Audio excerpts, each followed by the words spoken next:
స్వయంకృతంతో జరిగింది గతం, స్వయం కృషితో ఎదగాలి మనం.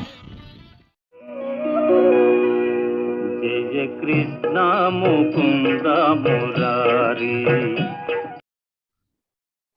నమస్కారం.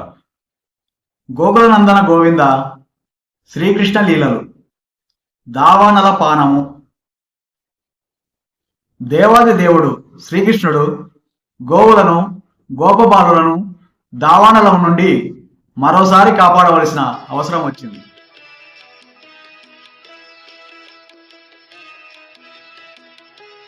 కృష్ణ బలరాములు తమ మిత్రులతో కలిసి లీలలలో నెలకొని ఉన్నప్పుడు గోవులు తమను పట్టించుకునేవాడు లేకపోవడంతో ఇష్టం వచ్చినట్లు చరిస్తూ ఆశతో దట్టమైన అరణ్య భాగంలోకి ప్రవేశించాయి.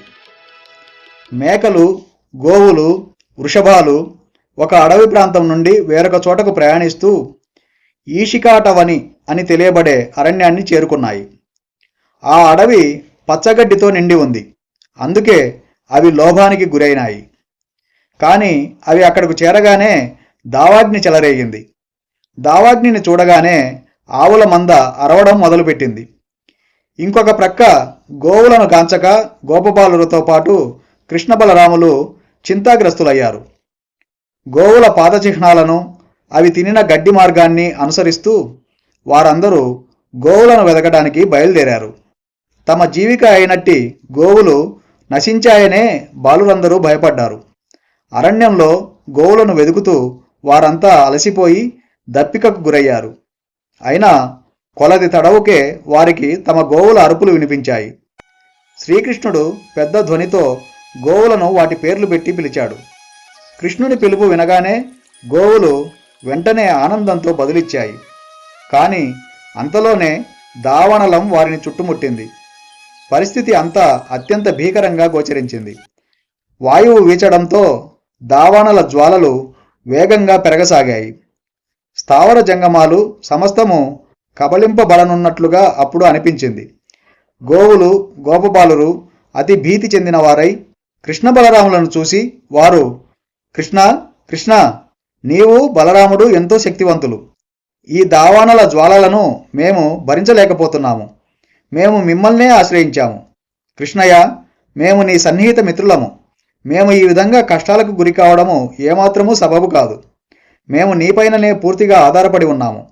నీవు సర్వధర్మాలను ఎరిగినవాడవు. నీవు తప్ప ఇంకొకరిని మేమెరుగము అని అన్నారు.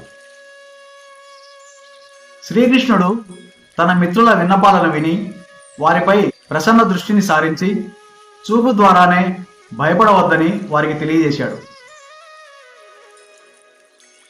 ఆ వెంటనే దేవాది దేవుడైన శ్రీకృష్ణుడు దావాగ్ని జ్వాలలను పానము చేసేశాడు. ఆ విధంగా గోపబాలురు, గోవులు ఆసన్నమైన ప్రమాదం నుండి బయటపడ్డారు. భయంతో బాలురందరూ దాదాపు స్పృహ తప్పిపోయి ఉన్నారు. కానీ తిరిగి స్పృహ వచ్చి కళ్ళు తెరవగానే తాము కృష్ణ బలరాములు గోవులతో పాటు తిరిగి భాండిరవనంలో ఉన్నట్లుగా వారు తెలుసుకున్నారు. దావానలం నుండి తాము పూర్తిగా బయటపడటం, గోవులు రక్షించబడడం చూసి వారు ఆశ్చర్యచకితులయ్యారు. శ్రీకృష్ణుడు సాధారణ బాలుడు కానే కాడని, అతడు ఏ దేవతయోనని వారు రహస్యంగా అనుకున్నారు. సాయంకాలం కాగానే బలరామకృష్ణులు గోవులు, గోపబాలులతో కలిసి వేణువులు ఊదుతూ బృందావనానికి తిరుగు ప్రయాణమయ్యారు. వారు వ్రజంలో ప్రవేశించగానే గోపికలు పరమానంద భరితులయ్యారు. జయ కృష్ణ ముకుంద మురారి.